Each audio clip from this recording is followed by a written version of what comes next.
день, добрый вечер, в зависимости от того, где вы нас смотрите. Меня зовут Надежда, я маркетинговый партнер компании Экселенте, лидирующего агентства по образованию за рубежом в странах СНГ и Восточной Европы. Вижу, что к нам начинают подключаться участники. Мы начинаем через 15 минут. Пока, пожалуйста, не стесняйтесь начинать задавать свои вопросы. У нас сегодня уникальный вебинар, потому что он очень узкоспециализированный только для врачей, для медицинских работников, не простых, а желающих начать свою международную карьеру. Сегодня будет большой уклон сделан на США и на ваш, скажем так, первый шаг к тому, чтобы стать практикующим врачом в Северной Америке. Про Европу тоже немного поговорим. Расскажите, пожалуйста, в чате о себе, откуда вы нас смотрите, что лечите, какая у вас специализация, чем вы занимаетесь.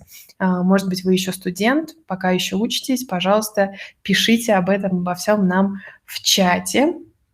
Будет интересно посмотреть, кто откуда, и со всеми, конечно же, познакомиться. Пока мы ждем спикера, я немного расскажу про компанию Экселенте. Я буду периодически смотреть на WhatsApp. Пожалуйста, коллеги, пишите, если вдруг у меня будут какие-то проблемы с видео, синхронизацией звука видео. Может быть, придется видео даже отключить, но да, главное, сообщайте. Я сегодня буду модерировать встречу и переводить Дэниела и Хосе. Дэниел, собственно, спикер, Хосе сам когда-то проходил даже не одну стажировку в США и расскажет, что к чему. Сергей, привет! Новосибирск, супер, у вас уже вообще совсем вечер. Очень здорово. Кто еще откуда? Кто у нас еще из Сибири, Дальний Восток, Центральная Россия, может быть, кто-то из Казахстана, Украины. Компания Экселенте, кстати, как раз разбросана, скажем так, по всему пространству СНГ, также очень активно работает онлайн. На данный момент у компании 9 филиалов, вообще всего уже за плечами 10 лет очень успешной работы, и хочу сделать большой акцент на том, что компания помогает не только с поиском и подбором программ по обучению за рубежом, но еще со стажировками, вот такими уникальными возможностями, как opportunities, наш партнер, про который мы сегодня будем рассказывать, который предоставляет возможность прохождения стажировки в США и в некоторых европейских странах в том числе, если вы врач. Потому что врачам, я в индустрии уже очень давно, и могу сказать, что врачам нелегко. Найти такие стажировки достаточно сложно, и я думаю, вам многие уже говорили, что да, стать врачом за рубежом, имея за плечами российское образование, достаточно сложно, и это правда.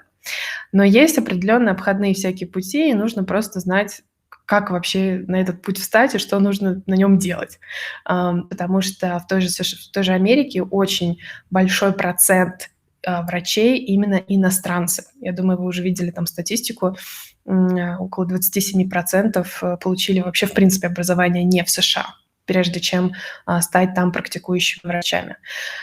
Кристина, Воронеж, Краснодар, Алекс, всем привет, Олег, Ставрополь, супер. У нас очень много студентов сегодня, очень здорово. Пишите, может быть, кто-то у нас еще есть из практикующих уже врачей, у кого уже есть еще опыт какой-то за плечами. Стажировки, о которых мы сегодня будем говорить, в том числе подходят и для студентов, для тех, кто еще не выпустился. То есть чем раньше вы начнете, тем, конечно же, лучше, потому что начнете себя зарекомендовывать и получать первые свои, что самое главное, рекомендательные письма от американских коллег, от американских врачей. Так, проверю, все ли у нас вроде никто мне не сигнализирует, что со связью какие-то проблемы, вроде все хорошо. Пожалуйста, сообщайте, если я вдруг буду пропадать. У нас еще 11 минут до 10 уже до начала вебинара. Опять-таки напоминаю, что мы знакомимся, пишите, кто откуда, кто где. Я, например, кстати, вообще в Колумбии нахожусь, у меня еще утро, у меня 5:50 утра. Вы сейчас будете наблюдать, какой у меня будет рассвет. У нас очень рано светает. Но это вот к слову о том, насколько международная компания Экселенте. Как вы видите, представители, партнеры, компании, с которыми сотрудничает Экселенте, вузы разбросаны абсолютно по всему миру. Куда бы вы, какую бы часть карты вы ни ткнули, но вот только вот в Африке разве что не так много опций, в Латинской Америке тоже пока еще растет это направление, но самые популярные, конечно же, очень, очень хорошо представлены. Награды. Очень важный момент. Все наши клиенты гордятся нашими наградами и тем сервисом, который мы им предоставляем. То есть, понятное дело, что награды – это больше отражение того, как мы работаем с нашими клиентами, как мы работаем с людьми, которые к нам обращаются. И вообще в основе всей поддержки, в основе всего того, что делает Экселенте, заложено английское слово care. То есть забота. Я об этом сейчас чуть-чуть подробнее расскажу. Марина, Одесса, 4 курс, супер. Марина, здравствуйте. Всем новым участникам также здравствуйте, всех рада очень приветствовать. У нас еще 9 минут до начала вебинара. Пожалуйста, пишите, откуда вы, что лечите или на каком курсе еще пока учитесь. Давайте знакомиться, узнавать друг друга. И можете, кстати, написать, вы сейчас уже можете какие-то свои вопросы задавать в чат, потому что у нас есть замечательный модератор Наталья, которая мне эти вопросы будет передавать, а я их буду, соответственно, задавать Даниэлу.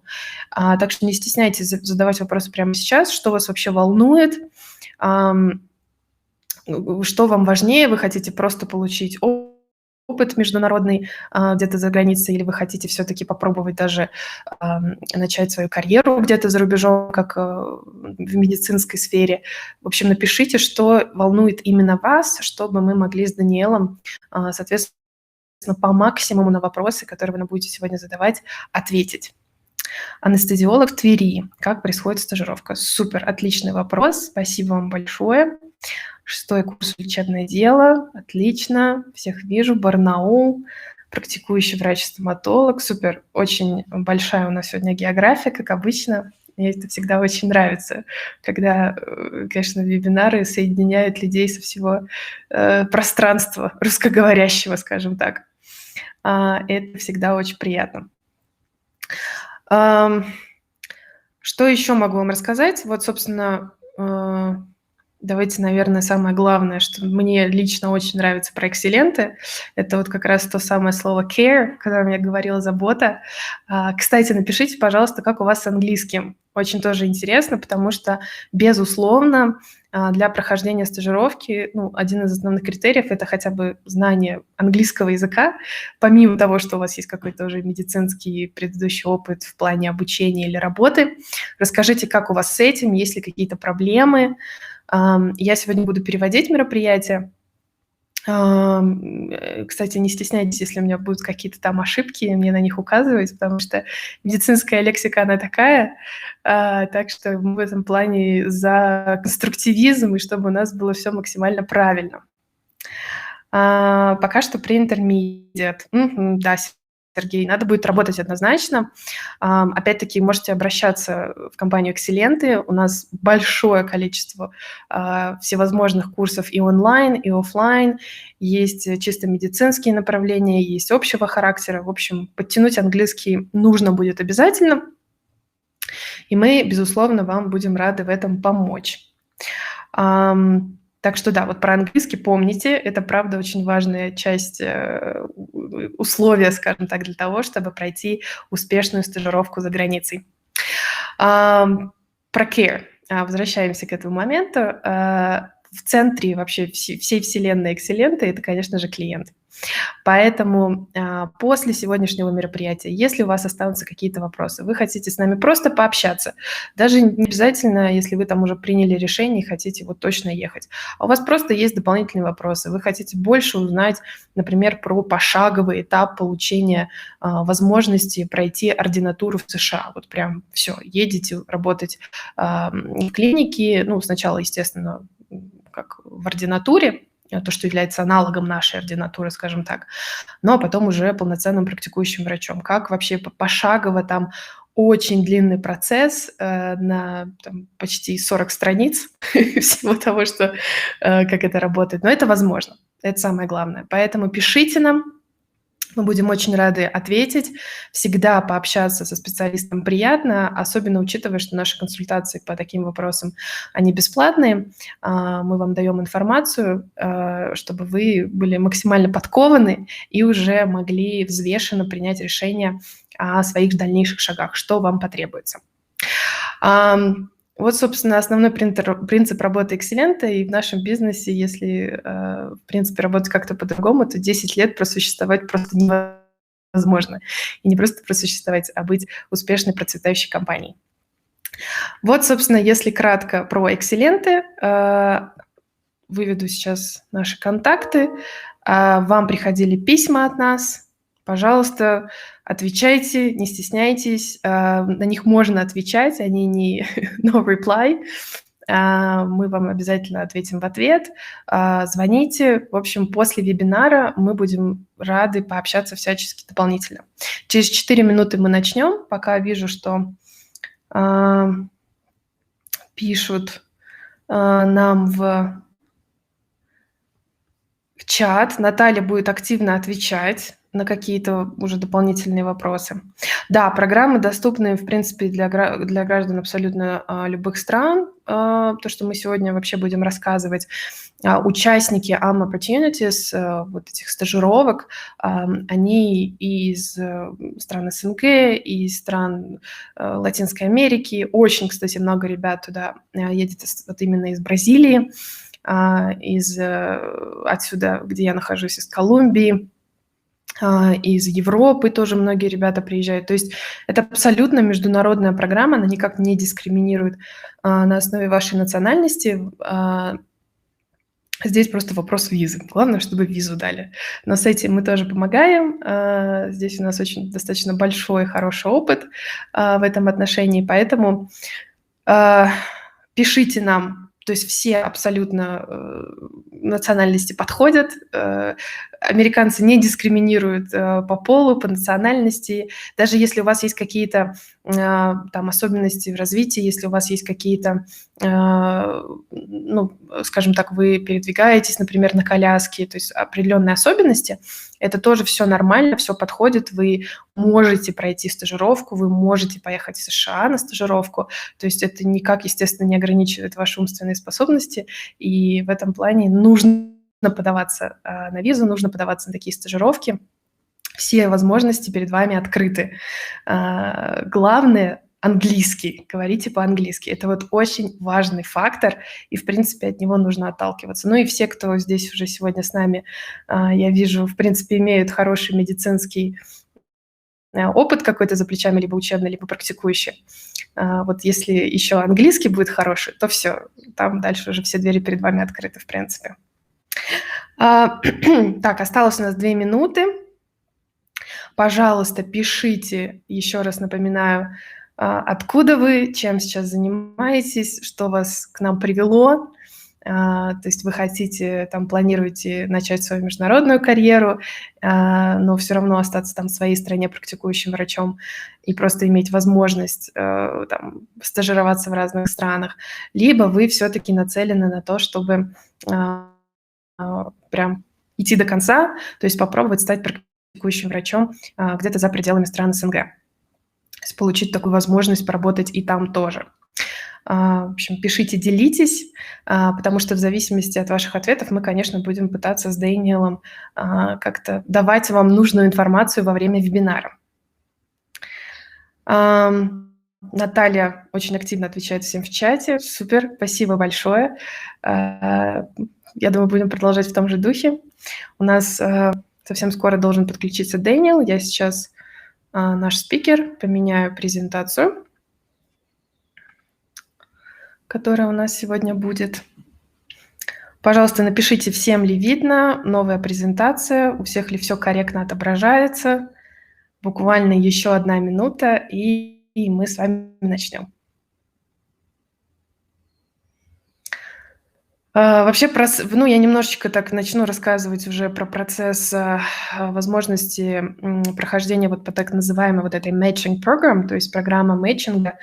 Это программа, которая позволяет иностранцам проходить аналог нашей ординатуры в США.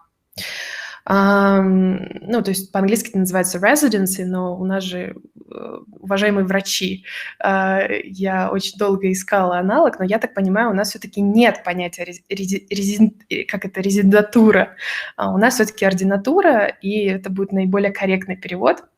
То есть можно поехать, то есть сразу практикующим врачом, конечно же, безусловно, вам никто не даст быть, но вы сможете поехать уже на ординатуру, то есть, в принципе, работать в клинике просто под присмотром какого-то более старшего товарища, который вас будет аккредитовать. Там целая процедура. И помимо прохождения всяких тестов, также нужно заручиться поддержкой местных врачей. То есть нужно получить определенное разрешение. Окей, я вижу, что Дэниел подключился. Hi, Daniel. Can you see us here?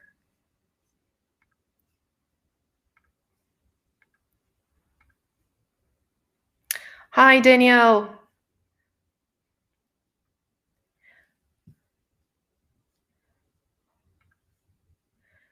Can you hear me and see me? Please let us know if everything works on your end.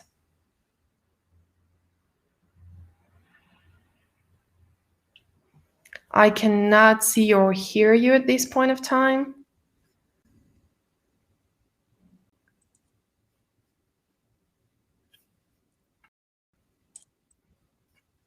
Hi, Danielle. Can you see me, hear me? Yes, I can hear you. I can see you. Perfect. We are live. There we go. Sorry about that. All fine. Welcome. We're very happy to have you here today. Yes, let's begin. Sounds good. Oh, and I see Jose is here as well. So thank you all for joining us. AMO started about a decade ago to help international medical students and doctors, nurses, and dentists to come to the United States for clinical experiences. Дэниел всех рад очень поприветствовать. Он открыл компанию Opportunities около 10 лет назад для того, чтобы помочь иностранным студентам медицинских факультетов и врачам пройти стажировки в клиниках США. We have since grown quite a bit, and we now offer more than 250 clinical sites in the United States, the United Kingdom, and now I'm happy to say we have many online telehealth clinical rotations that you can take part in from your home country. С момента открытия компании они, скажем так, немножко выросли, в кавычках. Сейчас у компании более 250 вариантов стажировок, то есть мест, где вы можете пройти стажировку в клиниках США, Великобритании. И плюс сейчас Дэниел очень рад вас всех оповестить о том, что также можно пройти стажировку еще и онлайн, то есть то, что называется телестажировка по телемедицине, по сути. And I wanted to invite a special guest today, one of our medical students who has come through AMO and completed various rotations with us. So at this time, I would first like to invite Jose to talk a bit about the processes and the experience. And before I do, I would just like to say that it's very important that we do have local partners, and very happy for Excelente to put together this presentation for you, and really encourage you to work with our trusted partners in your region, Excelente. Thank you, David. Сейчас, прежде чем мы начнем, Дэвид хотел бы передать слово Хосе. Хосе уже проходил даже несколько медицинских стажировок вместе с АМА, то есть через проект АМА, и сейчас он поделится с вами своим опытом, расскажет про собственный опыт с документами, с прохождением стажировок. И Даниил также хочет отметить, что очень важно для компании АМА иметь такого партнера в регионе, как Экселенте, и он призывает вас работать вместе с нами, если вы из стран СНГ, Восточной Европы, как с партнером АМА, то есть по всем вопросам обращаться к нам, если что-то непонятно, и вообще, в принципе, с самого начала регистрации мы будем очень рады вам помочь. Okay, Jose, the floor is yours. Thank you so much. Good morning, everybody. My name is Jose.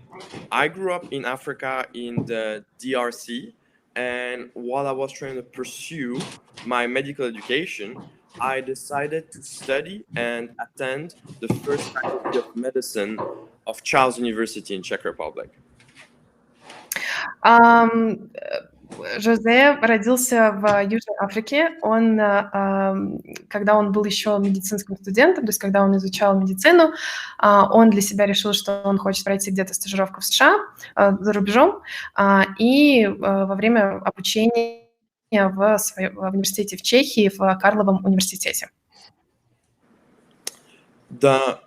While studying actually at the first faculty of medicine, because of my international background, one thing that I identified as very important for myself was to do international rotations.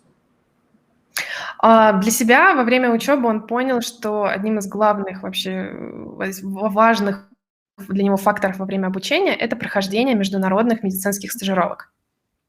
This is why I decided to do rotations in Africa, but also in the United States with AMO, because obviously life changes a lot, but I do intend to match in the United States. И поэтому он, собственно, решил выбрать там не только в Африке проходить стажировки, но также в Соединенных Штатах, потому что, безусловно, он понимает, что, ему бы хотелось в итоге пройти вот эту мэтчинговую программу для того, чтобы стать практикующим врачом США. And that is why I did those 3 rotations with AMO. One in internal medicine, one in plastic surgery in New York, and I just completed one in St. Anthony's Hospital in general surgery in Chicago. Поэтому он решил пройти целых 3 стажировки с АМА, то есть он уже прошел 3 стажировки, одну прошел совсем недавно, то есть это была общая медицина, пластическая хирургия, и вот буквально недавно он прошел очередную стажировку в клинике США, которая направлена больше на операционную деятельность, то есть на операции, surgery, то есть на то, что связано с оперированием, скажем так. Я думаю, это более понятный термин. Если нет, пожалуйста, напишите. And the reason for picking to do those 3 rotations were actually to acquire better skills, to get the letters of recommendation, which I would need to match in the US. But in the end, it's mostly about the journey, because it doesn't matter if I decide to stay in Europe or go to the United States. Having a dual license and a foreign experience can only make me and you a better physician. Безусловно, скажем так, основными критериями, почему он выбрал стажировки за рубежом, являлись получение рекомендательных писем от американских врачей, потому что они ему позволят подаваться потом на вот эту программу мэтчинга, которая позволит ему потом работать врачом в США. И также, безусловно, улучшение своих вообще навыков, своих знаний как врача, своего получения дополнительного опыта. Но помимо всего этого, это, безусловно, еще и сам процесс. То есть вот этот сам процесс получения международного опыта, роста как профессионала, потому что, безусловно, он не знает пока, где он будет в итоге работать, в Европе или в США, но в любом случае международный опыт сделает его гораздо более конкурентоспособным доктором. The key is to give ourselves an edge. And the rotations which I did with AMO in the US, I decided to do those because of how easy the logistic was to really pick the rotation which I wanted to do and to work with incredible specialists that I chose. А почему решил выбрать стажировки именно на платформе Opportunities? Ну, прежде всего, потому что это на самом деле очень простой процесс. То есть компания сделала процесс максимально удобным для выбора самых интересных клиник и работы с самыми яркими специалистами в своей сфере. While attending those rotations, I was really put in the seat of a first-year resident in the United States, which is an incredible opportunity. I experienced the American medical system and what it would mean for you or for me to actually match and work in the US. I really got that hands-on experience in surgery and in plastic surgery. Для Жозе самое главное было во всем этом процессе то, что он как бы стал на место участника первого года американской ординатуры. То есть он прямо на своем опыте понял, что это вообще такое проходить ординатуру в США, понял, что это будет для него, как это будет выглядеть в будущем, если он все-таки получит такую возможность и станет уже полноценным участником американской ординатуры. И это, конечно, самый главный опыт, который он получил. То есть он понял, как это все на самом деле работает изнутри прежде всего. While attending those rotations, the key point that I got away was the chance to actually learn from a completely different perspective, because as people studying in Europe, we have one way of learning how to do medicine, and in the US things are very different. Interacting with the patients and following their system allows you and allowed me to gain insights into both systems to become a better physician. Ну и, безусловно, весь этот опыт очень расширил его сознание, то есть он посмотрел на то, как еще можно работать с пациентами, как можно взаимодействовать с пациентами. То есть в Европе там принято работать определенным образом, в США это могут быть какие-то новые другие методики, и, соответственно, это дало ему возможность стать более разносторонним врачом, экспертом. In those rotations, you are the doctor. What I was doing while in those 3 rotations was taking care of the history of the patient, doing the physical exam, doing hands-on procedure, putting cast, doing injection. You're working hand in hand with the doctor, and I really got that full experience while being there. Во время его стажировок он полностью, по сути, поработал с пациентами вместе с доктором, то есть он делал инъекции, он там накладывал гипсы, то есть полный контакт с пациентом, полный осмотр пациента, ну, естественно, все под пристальным наблюдением врача. Ultimately, what I want to conclude with is the fact that as you go through your medical journey, the most important portion is not where you end, but the actual journey itself. Because this is where you learn not just the knowledge and the clinical knowledge, but also the skills to be a better physician. Don't wait for opportunities to happen. Create those opportunities for you. Take that chance. And just like me, go in other countries and experience their medical system. Ну и Жозе считает, что, безусловно, мы не можем на 100% знать, где мы потом в конце нашего медицинского путешествия окажемся, где мы все-таки будем работать врачами, но самое главное – это получение опыта, то есть это постоянное совершенствование своих навыков, своих знаний, и не надо ждать какой-то возможности, которая вот вдруг с неба на вас свалится, нужно их самих создавать для себя, нужно использовать те возможности, которые есть, нужно искать их и, соответственно, создавать себе вот этот путь наиболее интересным образом. Thank you. Thank you so much for that. Yeah, thank you so much, Jose, for being on the call. And it's just really important to kind of hear from our past visitors. We have had visitors from more than 92 countries, and we really pride ourselves on helping you to kind of achieve your dreams and goals in education and in learning through clinical practice. Даниил поблагодарил Жозе за, безусловно, очень интересный рассказ. Он говорит, что важно делиться опытом предыдущих стажеров, людей, которые уже прошли стажировки, которые уже попробовали на себе это все. И потому что, тем более, что у программы уже участники из более чем 92 стран, да. Поэтому география очень обширная. Опять-таки напоминаю о вопросе о том, что да, программа подходит вообще любой национальности. Thank you, David.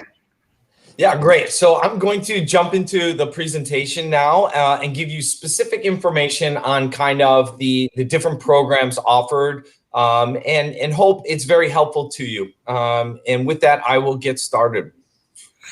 Ну и сейчас Даниил начнет, то есть он будет рассказывать про все те программы стажировок, которые в принципе есть, и он надеется, что они для вас будут полезными и интересными. So, as I said, we started about a decade ago, and we have since grown quite large. We have more than 250 clinical sites in more than 70 specialties at hospitals and clinics in the United States, the United Kingdom, and through online telehealth clinical rotations. На данный момент, как Даниил уже напомнил, компания была основана 10 лет назад. За это время выросла уже до партнерства с клиниками по всему миру, то есть США, Великобритания – это их основной фокус. Сейчас на данный момент вы можете пройти стажировки в более чем 250 разных клиниках, в том числе и онлайн, не только офлайн, и представлены эти клиники в более чем 70 локациях. So it's very kind of important nowadays to experience healthcare in another country. We encourage all medical students in the United States to kind of take at least one clinical rotation through online telehealth and one clinical rotation in a hospital outside of the United States. It's just very important to help them in their learning, to experience a new healthcare system, and kind of make them a better doctor. And for our doctors also to kind of continue that education and practice and learn from other countries. Даниил считает, что, безусловно, возможность сейчас того, что можно еще пройти стажировку онлайн, она всем крайне выгодна, потому что существующим докторам есть возможность поработать с иностранными врачами, врачам США есть возможность поработать с врачами иностранными, посмотреть, как это работает там, и в то же время есть возможность теперь пройти стажировку и онлайн, и офлайн, то есть улучшить свои навыки по обоим направлениям и знать очень хорошо, как работает медицина с обеих сторон. Our services, our platform, and our partners enable these clinical sites to open their doors to the international medical community. So without working with Excelente and with our international platform, doctors around the world and in Russia, Ukraine simply would not have access to enter these clinical sites and these hospitals. Платформа АМА сотрудничает с клиниками по США, по всей стране, и благодаря этой платформе у врачей из России, из Украины, из других стран есть возможность стажироваться в этих клиниках. Без платформы АМА это сделать невозможно, то есть просто написать напрямую в клинику не получится, то есть только через эту платформу можно зарегистрироваться и получить возможность пройти свою стажировку. Great. So we have different kinds of experiences. Really, right now, because travel is limited, I will focus a bit more on the online telehealth clinical programs. We do have programs through online telehealth with top hospitals such as Stanford and Harvard, and then other clinical sites. We now have 30 medical specialties offered through online telehealth. И, конечно, из-за всей текущей ситуации, из-за того, что на данный момент границы закрыты, Дэниел будет уделять особое внимание их онлайн-стажировкам на данный момент. И онлайн можно пройти стажировку в таких топовых госпиталях, как при Стэнфорде и Гарварде, но также Дэниел будет говорить и о других возможностях. But these online telehealth programs, they can be either hands-on or observerships. So hands-on really involves that interaction with patients that's really going to help improve your medical English, help you learn about different cultures and how to interact with different patients of different backgrounds.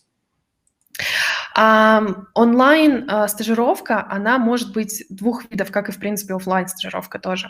Она может быть практически направленной, то есть время стажировки вы будете взаимодействовать с пациентами, вы будете с ними общаться, вы будете практиковать свой английский язык, вы, конечно, сильно прокачаетесь в медицинской лексике, в взаимодействии с пациентами на английском языке. Ну и также есть второй вариант, это то, что называется то есть слежение, да, наблюдение за работой врача. То есть когда вы смотрите больше за тем, что делает врач, наблюдаете и уже там практикуетесь только на каких-то конкретных кейсах.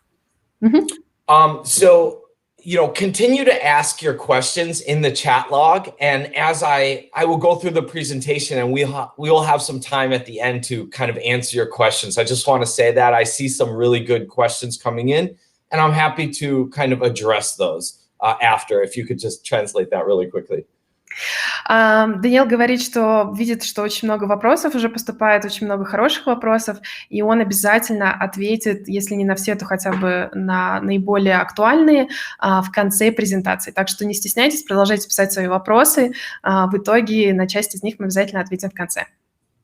So whether you are coming to the United States or you're participating in the online telehealth clinical rotations, there are kind of two options, right? So hands-on rotations, patient interaction, and observerships. So hands-on rotations are generally for medical students currently in their clinical years. You do not need USMLE exams to participate. You simply need to be a current medical student in your clinical years. Практически, то есть то, что вот я о чем говорила до этого, Даниэл говорит, что в принципе неважно, как вы проходите стажировку онлайн или офлайн, у вас есть два варианта ее прохождения. Первый – это практический опыт, то есть если вы уже студент ординатуры, то есть когда вы уже в принципе проходите практику уже в своей стране, вы можете уже выбрать вот этот вариант, то есть когда вы будете взаимодействовать с пациентом, у вас уже будет полное погружение. И второй вариант – это вот то, что называется наблюдение за работой врача. But we do have specific observership programs for doctors, and we have many top hospitals, both in the UK and in the US, for specifically only for doctors. Remember, we do have 275 different programs that are live you can apply to through Excelente, and there's always programs for kind of every type of medical student and medical professional. Безусловно, у них также есть еще программы, вот то, что называется наблюдательные, да, такие большие, и для опытных врачей во всяких топовых госпиталях, то есть там все зависит очень сильно еще и от направления, по которому вы поедете. Не забывайте о том, что у АМА, то есть через Экселенте АМА вы можете забронировать более 250 там, разных программ, выбрать хотя бы одну из этого варианта, поэтому специализация найдется, в принципе, практически каждому. So I hope you're able to translate this next part, but for the medical doctors and for the students, these programs, all of them, all 275 programs, there's didactic learning involved. You are doing active case presentations. You are performing differential diagnoses. You are viewing any scans, any blood work, and you're working with the doctor and learning how are these different cases diagnosed at that clinical site, and giving your opinion on those. So really the only difference between hands-on and observership is the patient interaction. All that didactic learning is still happening regardless. And as I said, many programs are specifically only for doctors, so you must be a graduate to participate. Again, anyone can participate though from year one. It's just certain programs are kind of more reserved for doctors. Дэниел говорит, что, в принципе, программы, которые подразумевают больше наблюдения за работой врача, они также включают ваше активное участие в работе врача. То есть, когда вы будете там смотреть на результаты анализов вместе с врачом, вы будете обсуждать кейсы, над которыми врач сейчас работает. То есть вы будете, в принципе, все равно высказывать свое мнение.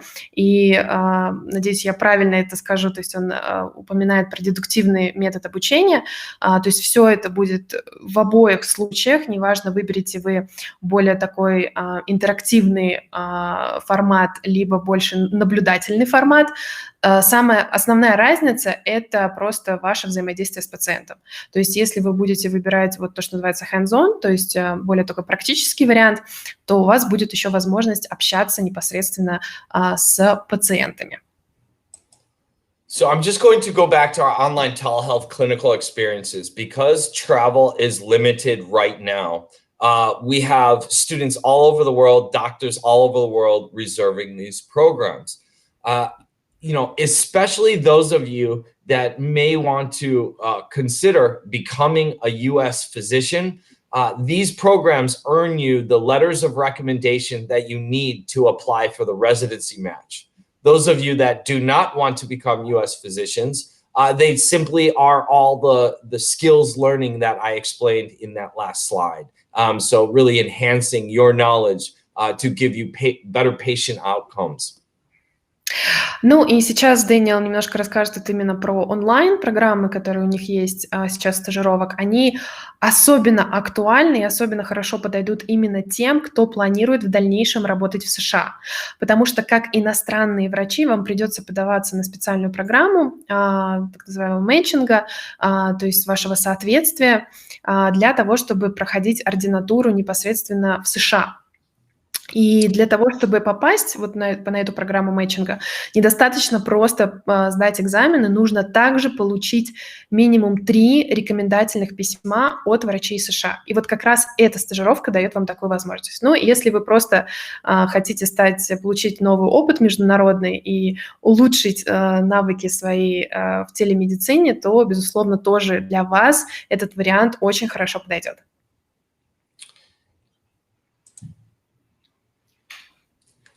So just saying a bit about the online telehealth clinical experiences.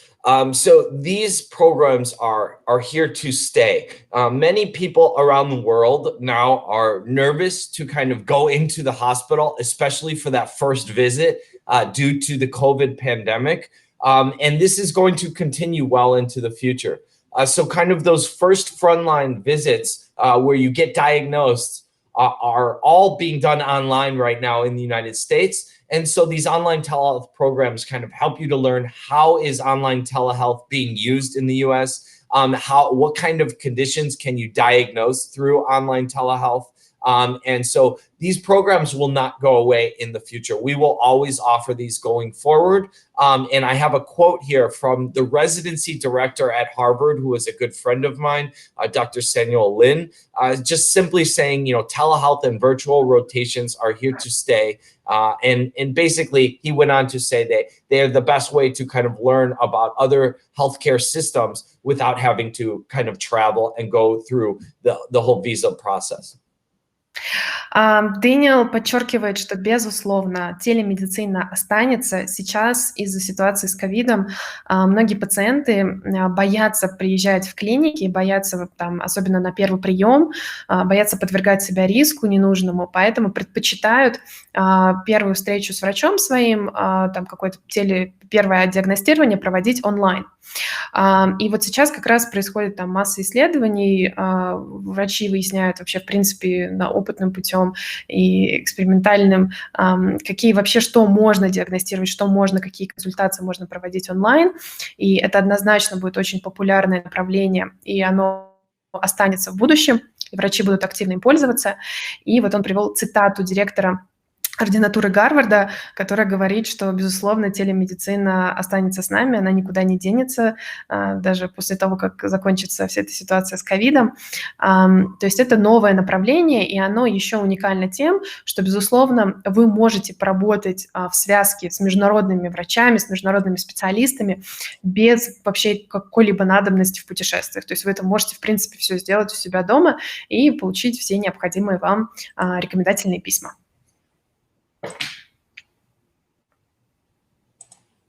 Great. So I have a few more slides I want to get through. And again, I see some questions about specific specialties. Would love to get into kind of those specific questions with the visitors on the call. So, just bear with us, just a few more slides just to cover kind of some general things. Да, и Дэниел говорит, что видит хорошие вопросы, видит вопросы про конкретные специализации. Скоро на них обязательно ответим. Просто сейчас Дэниел даст основную базовую информацию, и потом мы к ним сразу же перейдем. So how are we addressing COVID-19? Well, really launching these online telehealth programs is a big reason, right? But also updating our sites. We make sure that if you do want to come in person, that these clinical sites are going to have proper personal protective equipment for you, that they are not going to be in COVID hotspot zones. If you do reserve a rotation and you want to come in person, say in December or January, and because of COVID, you still can't travel, we are waiving all of our switch fees, and you can work with Excelente on kind of your plan if that does happen. We are still getting reservations to come in person. In some countries, you can still come to the United States, but very rare right now just because of COVID. But we're doing a lot to educate both our clinical sites and our visitors on everything that's involved if you do must come to one of the clinical sites in person. Дэниел говорит, что, безусловно, из-за ситуации с ковидом сейчас они запустили программу по телемедицине, но не только. То есть они до сих пор принимают заявки на офлайн участие, то есть на стажировки вживую в клиниках. И, например, если вы хотите сейчас забронировать стажировку в декабре или в январе, это вполне возможно сделать. Нужно обратиться в Экселенте, забронировать через АМА вашу стажировку, то есть выбрать клинику, выбрать стажировку. И потом, если вдруг к декабрю или к январю ситуация не поменяется, и, например, вас не пустят в клинику, то есть у вас не получится путешествовать, ничего страшного, программа полностью отменила какие-либо штрафы за изменение дат программы, за изменение клиники, то есть можно сейчас начать этот процесс, и потом, в зависимости от ситуации, все спокойно менять без каких-либо штрафов. И плюс Дэниел также делает упор на то, что если вы выбираете клинику, то они обязательно сейчас очень тщательно проверяют, чтобы, во-первых, эта клиника не была в красной зоне в плане пандемии, то есть чтобы там не было слишком много пациентов, чтобы это не была сейчас просто клиника полностью переделанная под пациентов с ковидом. И чтобы у них были обязательно все необходимые средства индивидуальной защиты для вас, чтобы максимально вас обезопасить от всяких возможных текущих опасных заболеваний, опять-таки связанных с текущей пандемией. То есть все это учитывается, когда вы бронируете сейчас офлайн стажировку непосредственно в США. Thank you, Daniel.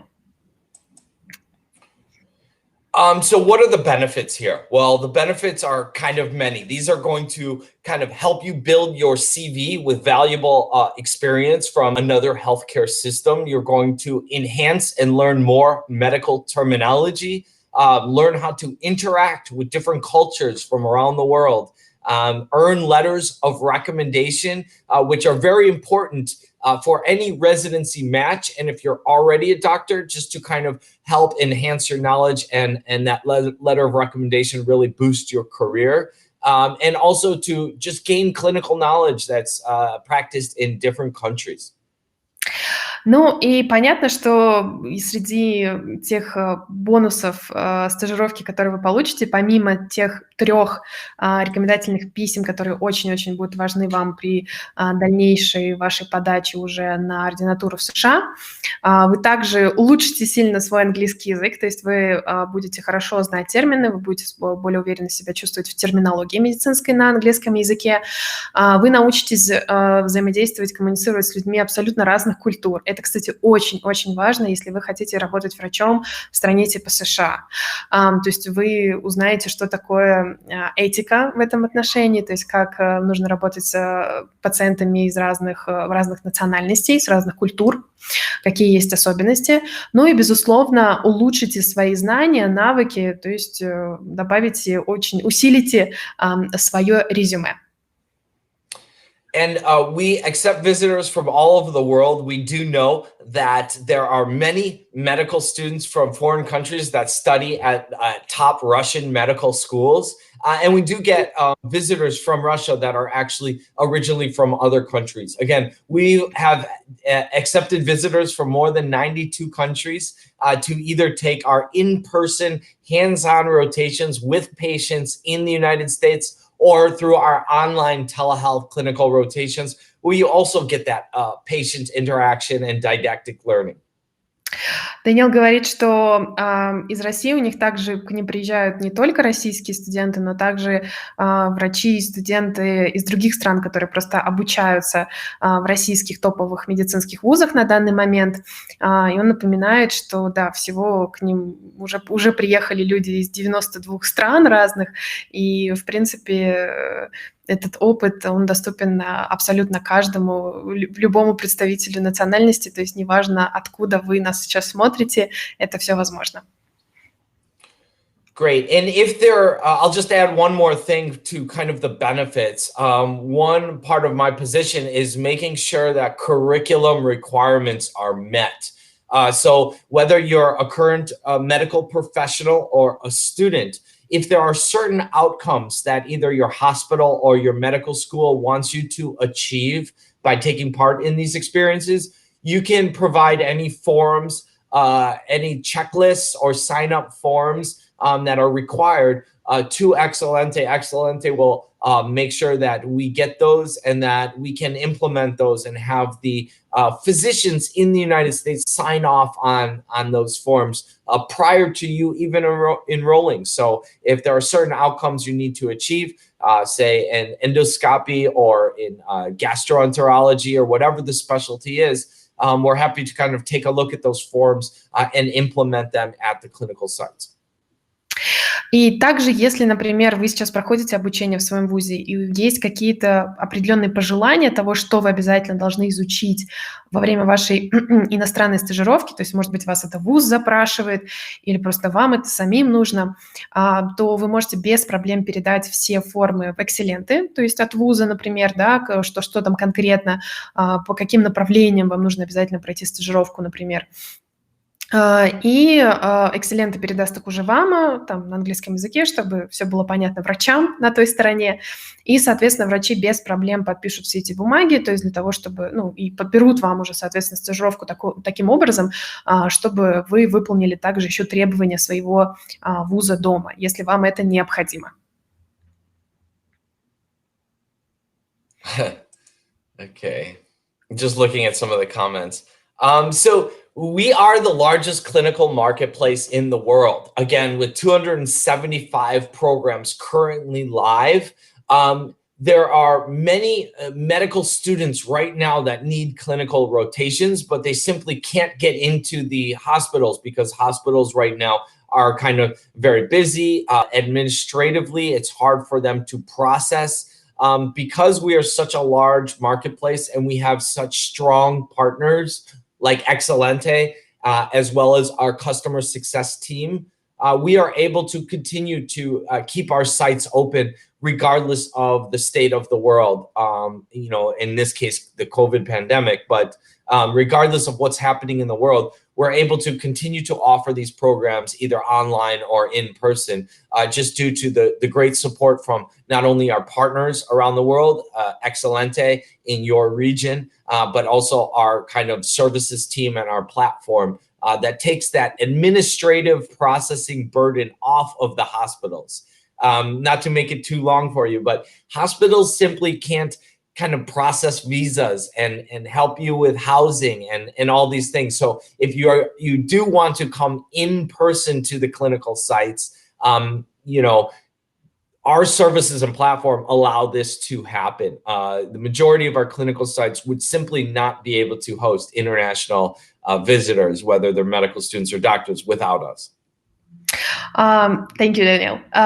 Дэниел говорит о том, что вместе с АМА вы не только можете себе забронировать какую-то стажировку в США или Великобритании, или онлайн, неважно, но вы также получаете еще полный сервис, то есть все вот эти административные вопросы, поиск жилья, даже психологические какие-то аспекты. С этим совсем помогает разобраться АМА, то есть специалисты компании, так как это самая вообще большая платформа по медицинским стажировкам в США и Великобритании, они могут себе позволить еще взять на себя все административные ваши вопросы, то есть вместе с Экселенте, собственно, это тот сервис, который предоставляет АМА. То есть это не только поиск и бронирование стажировки, это вообще весь процесс от А до Я. То есть даже когда вы уже приедете, чтобы ваши административные всякие вопросы вас там не беспокоили, вы чувствовали себя в безопасности и были уверены, что все сделано правильно в вашем отношении, и вам не приходилось бы ничем самим в этом плане заниматься. Yeah, and our application process is simple and transparent. So what that means is it's kind of free to create an account, free to create applications. All of our prices are listed in our platform. So if you just kind of contact Excelente, they will send you the link to kind of create an account, or they can help you create an account. And then you can kind of see all the options, read all the program descriptions. And exactly what's written is what you get. So we never switch our hospital sites unless there is some problem. For example, if there's a big COVID hotspot zone that pops up and you're planning to go to that hospital, but we would always ask your permission. If the site says you are working with, for example, the Harvard residency director, that is the person you're working with. We do not kind of switch programs. Everything listed in the program descriptions is exactly what you're going to get when you either arrive for the online telehealth program or arrive in person to our clinical sites. Дэниел говорит, что платформа, регистрация на платформе, подача заявки, поиск программы – это все бесплатно. Участие в самой стажировке, стоимость участия в самой стажировке указана на платформе. И вот именно то описание программы, которое будет указано на платформе у вас, это ровно то, что вы получите. То есть они не меняют там госпиталь, в котором вы будете работать, знаете, перед там вашим отъездом. Они не меняют врачей, с которыми вы будете работать. То есть если там написано, что да, вы работаете с директором ординатуры Гарварда, все, значит, вы работаете с ней, и вам этого врача не поменяют. Единственное, конечно, сейчас ситуация с ковидом, если вы едете в клинику, вдруг вы хотите поехать туда, где, например, сейчас очень много пациентов с ковидом, то с вами это отдельно будет обсуждаться, что вы понимаете риски, будет там, узнают ваше разрешение, или вдруг, если госпиталь, который вы изначально выбрали, потом вдруг получит вот такой статус, что они будут принимать таких пациентов, то вам обязательно об этом будут сообщаться. То есть если какие-то вообще изменения будут предприняты, то обязательно с вашим согласованием, но вообще платформа такого не практикует. Ссылка на регистрацию вам была отправлена еще, когда вы зарегистрировались на вебинар, вот в этом первом письме, и мы также продублируем эту ссылку после вебинара, обязательно ее еще раз вам вышлем, и вы можете сразу зарегистрироваться, уже начать смотреть на платформу и изучать вообще, какие сейчас есть доступные программы.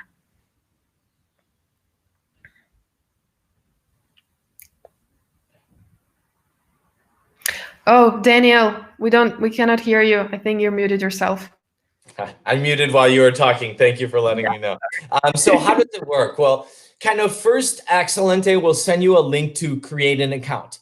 Then you are able to search for more than 200 clinical sites. Currently, we have 275 clinical sites in more than 70 specialties and subspecialties. The next step is you would upload your CV. Of course, Excelente can help you with every kind of stage along the way. And then you can apply. You can do this all on your own, or you can work directly with Excelente. But as long as you make sure to kind of go through the link that Excelente will send you. Remember, it's no extra expense to you working with partners, and we really highly encourage everyone in your region to kind of work with Excelente because that gives you an extra layer of support and an extra layer of confidence with the whole process. Really having a local partner is very important to this process.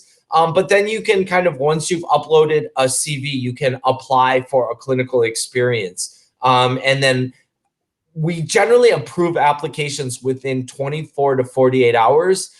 So you'll know right away if you are approved. If you're not approved, we may ask you for more documentation to prove you are either a doctor, a nurse, or a medical student, something like that. And then kind of you submit your deposit and complete enrollment. Great, Daniel, thank you. Здесь представлена, собственно, такая схема того, как работает платформа, то есть что нужно сделать. Ну, во-первых, создать аккаунт под той ссылке, которую вам вышли мы. Пишите свой email в чате, и вам обязательно придет ссылка. То есть вы регистрируетесь на платформе по этой ссылке. Потом у вас есть возможность, в принципе, смотреть на все сейчас имеющиеся программы. И Дэниел напомнил, что есть там более 70 специализаций, 275 разных госпиталей по всему миру, не по всему миру, США, Великобритании, онлайн, поэтому возможностей там много, это как смотрите, изучайте.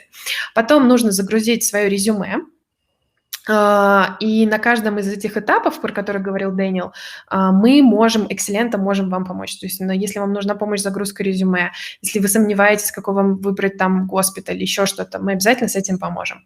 Потом, соответственно, вы уже подаетесь, то есть вы свою аппликашку отправляете после того, как вы загрузили резюме на тот или определенный госпиталь. И дальше в течение 24-48 часов вам приходит ответ, подходите вы или нет. То есть если вдруг ваша заявка отклонена, то вам объяснят, почему и как надо усилить вашу заявку. То есть что еще, какие документы, например, нужно дополнительно предоставить. И опять-таки мы в Экселенте будем очень рады вам со всем этим процессом помочь. И Дэниел призывает вас использовать эту возможность того, что есть партнер, который говорит на вашем родном языке, который может помочь, если что. Для вас это дополнительно ничего не стоит, зато приятный бонус в виде вот такой поддержки. So just to complete enrollment, excuse me, you will need many documents. One document you do not need for the online telehealth is the immunizations. So the online telehealth programs are a lot easier to kind of book and enroll and start. You still get all the patient interaction. You still get all the same learning outcomes, but they're completely online and you can do them from home. But for when you're coming in person or online, there are various documents that are needed. But again, we work with more than 92 countries. Excelente are specialists in helping their visitors kind of collect these documents. So there's really no problem. If there is a certain document that you're just not able to access, we can work with you on maybe substitutes for that document, just to make sure that you're able to actually start at the clinical site. Remember, you are working with patients, and if you're coming in person, you're going to need a hospital badge. So there are certain, kind of steps we need to follow and collect. But we will work with you on this. We will make it very easy. And we do this for more than 100 visitors every single month, every year, from all over the world.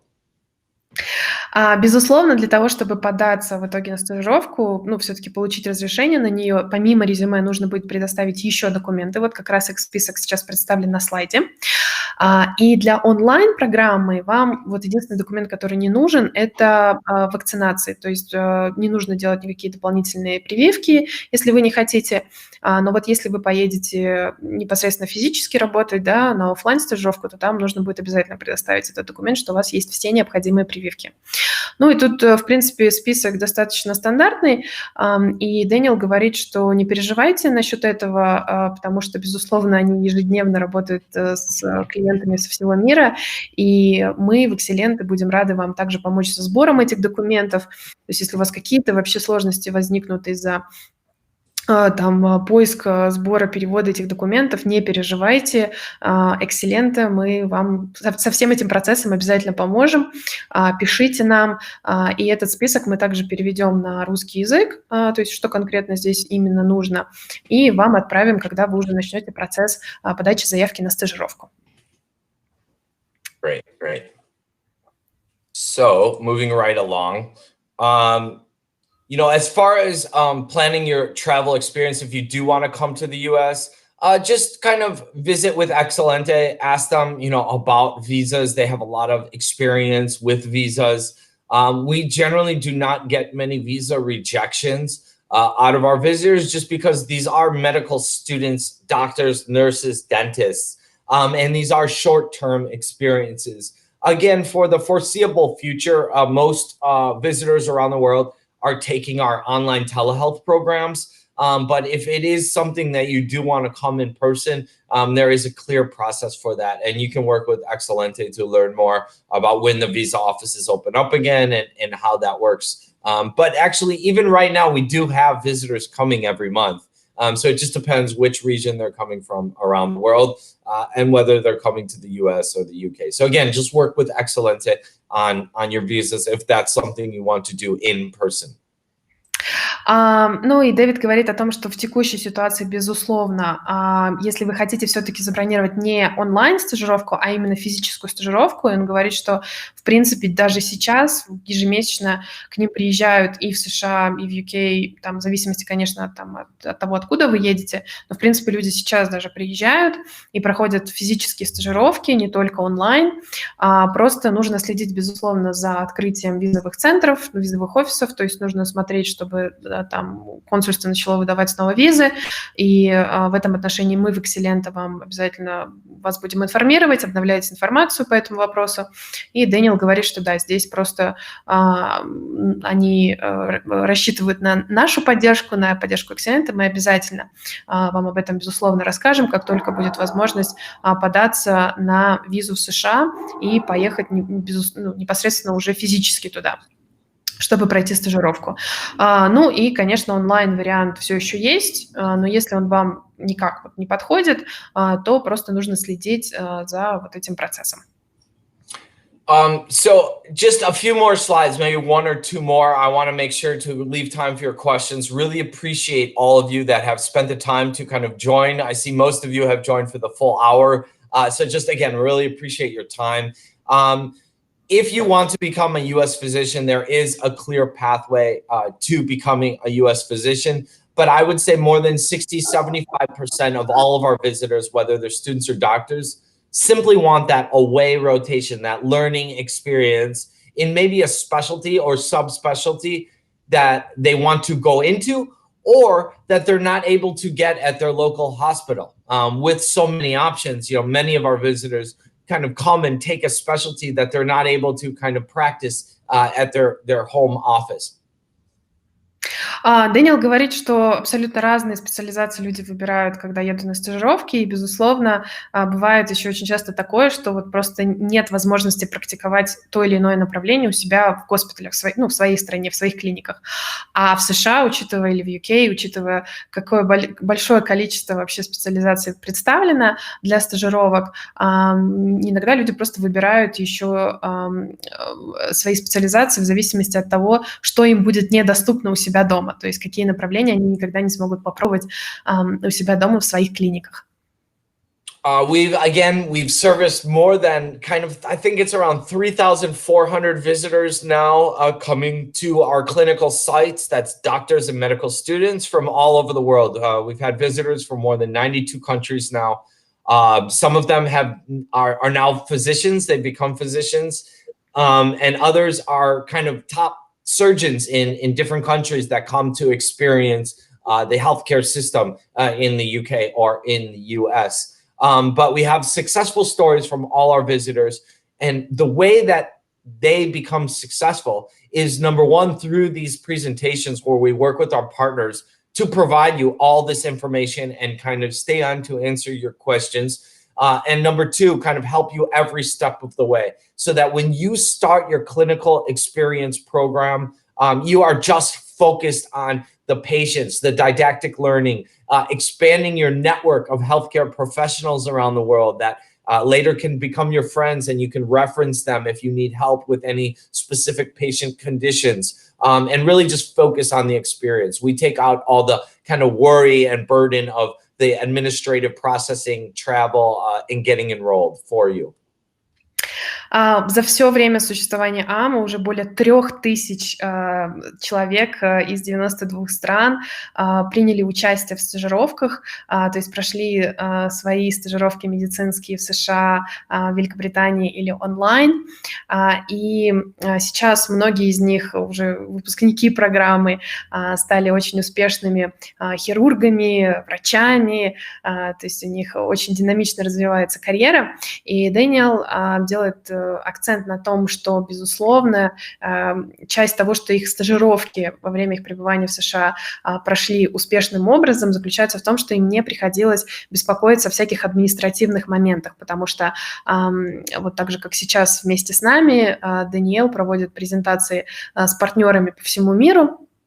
То есть в СНГ, в Восточной Европе это мы, в Бразилии это какие-то другие партнеры, и, соответственно, эти партнеры берут вместе с АМА на себя ответственность там, по всяким административным вопросам. Собственно, мы в Экселенте очень рады взять на себя эту ответственность и помогают вам просто наслаждаться уже непосредственно получением новых знаний и получением своего международного опыта за рубежом.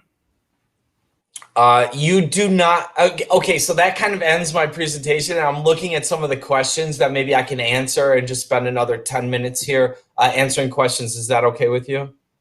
Yeah, of course. Mm-hmm. Okay, so I see some questions around USMLE. So for those of you that are medical students or doctors, again, or nurses, dentists, physical therapists that want to kind of get that learning from the United States, you do not need USMLE exams. Now, if you are on the pathway to becoming a US doctor, please let us know that at the beginning, or let Excelente know that, so that we know which program to suggest to you. But we have 275 programs in more than 70 specialties. So, although a few programs require USMLE exams, it's only a few out of all of our programs. So I would say the majority of our visitors have not yet taken any kind of US medical exams before coming. И Дэниел он видит много вопросов, касающихся именно сдачи предварительных каких-то экзаменов медицинских, которые для того, чтобы принять участие в стажировке, и они в большинстве случаев не нужны. То есть если вы просто хотите пойти в стажировку, вам, как правило, не нужно будет не сдавать никаких специализированных тестов. Бывают направления, где это необходимо, но в большинстве случаев все-таки их не нужно сдавать. Безусловно, если вы уже в процессе подачи документов на американскую ординатуру для того, чтобы пройти все-таки уже более длительное, уже клинический опыт, получить клинический опыт непосредственно в США, то есть вы уже подаетесь на мэтчинг-программ, например, в этом случае обязательно нужно просто об этом заранее сообщить Экселенте нам, и мы тогда просто поможем вам подобрать наиболее подходящую вам программу в этом случае, то есть та, которая будет отвечать вашим текущим требованиям и вашим текущим целям. Но в целом, это очень важный момент, сдавать какие-то специализированные тесты до самой стажировки, в большинстве, абсолютном большинстве случаев не нужно. Great. Now, maybe if you can look at the questions and choose one or two questions that you can point out to me. Yes, absolutely. I have a wonderful moderator, Natalie, who shared with me some questions. Okay. So there is a question. I'm working as a pediatric surgeon and getting skills in endoscopy, right? Did you spell it right? Yeah. What can you offer to me as a pediatric specialist? What program would you suggest in this case? Just I'll translate the question. Задала вопрос от хирурга, педиатра-хирурга, правильно? Я надеюсь, я правильно перевела вашу специальность на русский. То есть какие в этом случае бывают программы, которые можно порекомендовать?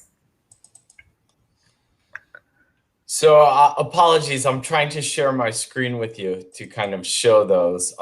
It's asking me to download. It's okay. Danielle, while you're the screen, while we're waiting for that to happen, let's just take another question. I'm a 4th-year medical student. When is it worth going for an internship in the USA? I'll just translate it very quick. Задала вопрос, пока грузится браузер у Дэниела. Я студент 4-го курса медицинского университета. Когда мне стоит поехать на стажировку в США? Great. So when should you come? Well, it really is an individual decision, and that's why it's really good to work with either Excelente or kind of after you create an account, you will be able to kind of contact us. It depends on what your goals are. So we have medical students from kind of year 1, year 2 that come to our programs and participate either online telehealth or in person. And a year 1 or year 2 student would kind of be coming because they don't know what specialty they want yet. And they want to kind of see where do they want to work? What specialty do they want to go into? So coming as an early year medical student, year 1, 2, and 3, as an observership really helps to direct your studies and your future medical career. Coming as a later medical student, of course, if you are in years 4, 5, and 6, you are able to participate in a hands-on rotation without taking the USMLE exam. So just being in your clinical years allows you to take those kind of hands-on rotations.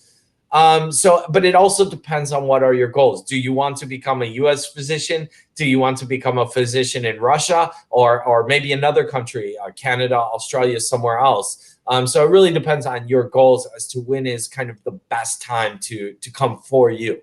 And help you to achieve those goals. Ну, вообще, Дэниел говорит, что нет какого-то универсального правила, когда лучше приехать. Можно даже приехать там в первый уже год обучения в медицинском вузе, можно уже приехать в первом, втором, третьем курсе, когда вы проходите обучение. В этих случаях обычно студенты приезжают просто понять, посмотреть, как это все работает, как все устроено, потому что у них еще нет какой-то конкретной специализации, и они просто, исследуют, скажем так, то есть понимают для себя, что бы им наиболее подошло в итоге. И, как правило, это, конечно же, все-таки наблюдательные стажировки, да, то есть где вы работаете под присмотром врача, то есть с пациентами не коммуницируете, у вас никакого общения с ними нет, но вы помогаете врачу. А если мы говорим уже про более старшие курсы, то есть когда у вас уже есть какой-то опыт работы в больнице, да, клинический опыт свой первый вы уже получили, в этом случае, конечно, обычно люди уже едут по какой-то конкретной специализации, они уже примерно понимают, чего хотят, и тогда уже специализация выбирается, опять-таки, в зависимости от ваших дальнейших целей. И Дэниел говорит, что нужно также учитывать моменты, типа, хотите вы все-таки работать у себя в стране, и вам просто важно получить какой-то международный опыт, или вы все-таки нацелены на то, чтобы стать потом врачом в Австралии, в США, в Великобритании, неважно, где бы вы ни выбрали. То есть все очень еще сильно зависит от ваших конкретных целей, поэтому, пожалуйста, обращайтесь к нам, мы будем очень рады с вами поговорить. Я напоминаю, что говорить бесплатно, мы ни с кого деньги за это не берем, мы хотим понять вашу ситуацию, так как мы специалисты в этой сфере, уже давно этим занимаемся, и у нас уже есть успешные случаи участия в этих стажировках, мы сможем вам помочь определиться. То есть какая программа, что на самом деле вам из всего этого спектра на самом деле больше подойдет. Thank you, Daniel. Yeah, maybe one more question. Let me check what else we have here. So after which step of USMLE, you recommend to get into the internship? So for example, if I'm already on the process, at what stage would you recommend? Я спросила Даниэла, после какого этапа USMLE все-таки Дэниел рекомендует пройти вот эту стажировку, если, например, у вас еще нет никаких рекомендательных писем. I would say, so if you're taking USMLE exams, that means that you are on the pathway to becoming a US physician, right? So I would suggest taking one of our online telehealth programs right now. You can start taking any clinical rotations at any point. I would say most of our visitors that want to become US physicians take kind of 1 or 2 clinical rotations before USMLE step 1. Then they take USMLE step 1.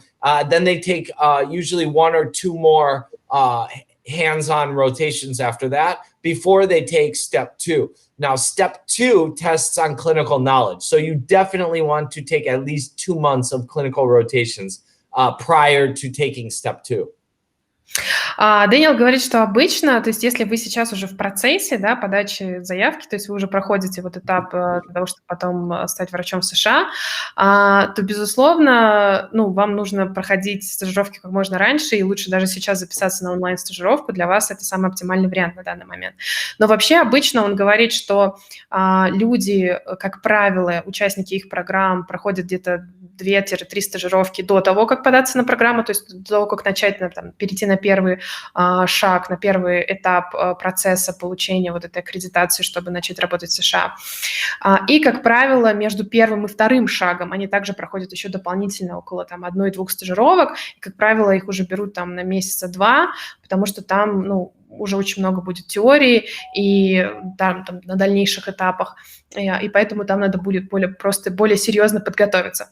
Поэтому, ну, в целом Дэниел рекомендует, да, то есть до начала и, соответственно, между первым и вторым этапом также важно пройти еще дополнительные стажировки, чтобы усилить свои знания и свой иностранный опыт для того, чтобы получить в дальнейшем лицензию. So let me go back to the question about pediatrics.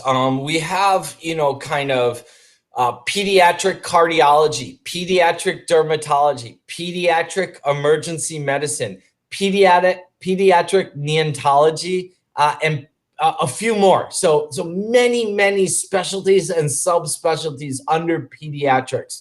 Again, with more than 70, I think closer to 100 specialties and subspecialties at a variety of private practice clinics and teaching hospitals, as well as top teaching hospitals like Georgetown, University of Miami, Stanford, Harvard. You are going to find the specialty and subspecialty that you are looking for. Again, so although I can't show you right now the exact specialty you are asking about, endoscopy, we have basically programs in every specialty that you could want to take a clinical rotation in. Thank you, Daniel. That was a lot, maybe, yeah. No, it's fine, yeah. Okay. То есть Дэниел, ну вот сейчас на примере того вопроса, да, то есть какую программу посоветует педиатр, он сказал, что у нас сотни этих программ, всех возможных по специализации. То есть, в принципе, есть топовые госпитали, есть там менее топовые, в общем, вариантов тьма, и на самом деле надо просто смотреть на платформе, выбирать, искать то, что вам наиболее оптимально подойдет. И, дорогие наши участники сегодняшнего вебинара, пожалуйста, не стесняйтесь нам писать, звонить. Мы с вами проговорим, если нужно, устроим там личную консультацию с Дэниелом и посмотрим, что вот реально может подойти именно вам в вашем конкретном случае, потому что, конечно, в целом нужно еще смотреть на ваши дальнейшие цели, на много-много факторов. Поэтому я вас призываю общаться, задавать личные нам вопросы после вебинара. Мы будем более чем рады ответить. Great. Maybe 1 or 2 more questions? Yes. Let me see if we have... Okay, Natalie, Ksenia, can you please send me 1 or 2 best questions you think from the chat? And again, if we don't get to your question, make sure to communicate your questions to, you know, any of the folks over at Excelente. we can get those questions answered at any time in the future. So of course, you know, it would be great if we could go through every single question and answer it today. But again, if you don't get your questions answered, just kind of convey them to Excelente and we'll get right back to you with answers to all your specific questions.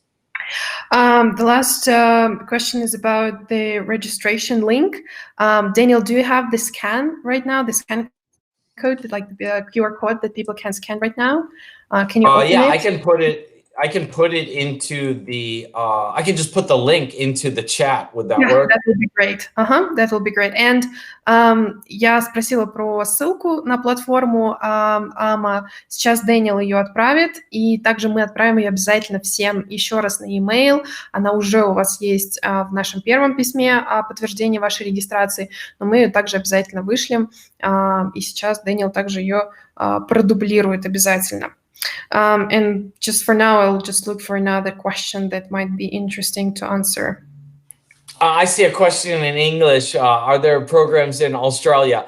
Currently, we only have programs in the United States and the United Kingdom. Currently, we actually only have one program open in the UK because of COVID. But later this year, there will be many, many more programs opening up in the UK again. And again, 270 so programs in the United States. But stay tuned. In the next few years, we hope to open more clinical sites in other countries. So good question. Right now, focus on US and UK. Вопрос, Дэниел ответил на вопрос про Австралию. Есть ли какие-то возможности в Австралии? На данный момент пока нет, но платформа развивается. Сейчас у них есть США, Великобритания, онлайн, и Дэниел рекомендует следить за обновлениями. Они однозначно будут расширять свое присутствие и в других также регионах, на других локациях. Daniel, I think that's it for now, and we will definitely keep a track of all the questions we've received today, and we will be answering them for sure as soon as possible. And Daniel, like what would be the last thing you would recommend people to do on their medical journey? I think whether you want to become a physician in another country or not, there are some great hospitals in the US and in the UK. And it's really a great experience for you to kind of participate in these programs, whether online or through in-person rotations later when travel opens up. This will really help to expand your network, make you a better doctor. I think one thing I want to add, and you can translate in a second, is that you know, in the United States, there are more than 350 cultures, 350 languages, which represent a vast variety of cultures. So as a doctor and learning how to diagnose kind of patient conditions, America, the United States, is a great place to kind of get to see different types of backgrounds and how different diseases are prevalent in those cultures. And I think that's why it's kind of the #1 destination that medical students and doctors want to go to kind of learn medicine, because it is quite a melting pot of cultures. So you really get to test theories and kind of do research with these different patient populations. Дэниел, ну, последнее, так сказать, напутственное слово от него о том, что на самом деле еще весь кайф прохождения стажировки в США заключается не только в том, что да, вы там потом можете там подаваться и там остаться доктором, работать в дальнейшем в будущем, если вы там пройдете все необходимые тесты, но также сам факт того, что вы получите опыт работы с большим количеством разных национальностей. То есть в США более 350 языков, культур, национальностей, и вы сможете понять, как, например, та или иная болезнь протекает там у той или иной этнической группы, например, влияет ли как-то там определенный ДНК, еще что-то. То есть можно протестировать разные теории, можно посмотреть, то есть пообщаться с разными культурами, посмотреть, как вообще происходят взаимоотношения с пациентами из абсолютно разных стран и с разным предыдущим опытом.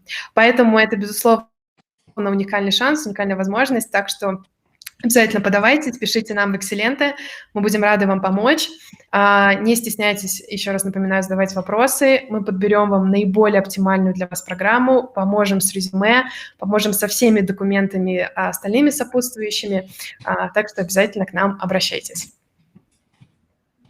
So I'm putting in a code also in the chat. I put the link again to create an account. And if you, just for attending this event, you know, and listening to what we offer, we are giving you $75 off the cost of any clinical rotation that you select. So I'll just enter that code in here as well. Make sure you create an account through Excelente or with the link that I provided, or that discount code will not work. But really appreciate your time. Be safe, everyone, and good luck in your medical educational journey. Thank you so much. Thank you, Daniel. Daniel всем желает удачи, и он также дарит скидку в $75 всем, кто зарегистрируется через Экселенте по ссылке, вот, которую он сейчас добавил, или по ссылке, которую мы вам отправили. Этот код не будет работать, если вы будете регистрироваться через каких-то других партнеров, ну, там, из других стран. То есть если вы зарегистрируетесь по предоставленным ссылкам, вот вам еще будет дополнительная приятная скидка. Thank you, Daniel. It's been a great pleasure, and I can see that all our viewers really enjoyed the webinar, and really excited to see some success stories from Russia, Ukraine, Uzbekistan, or other countries.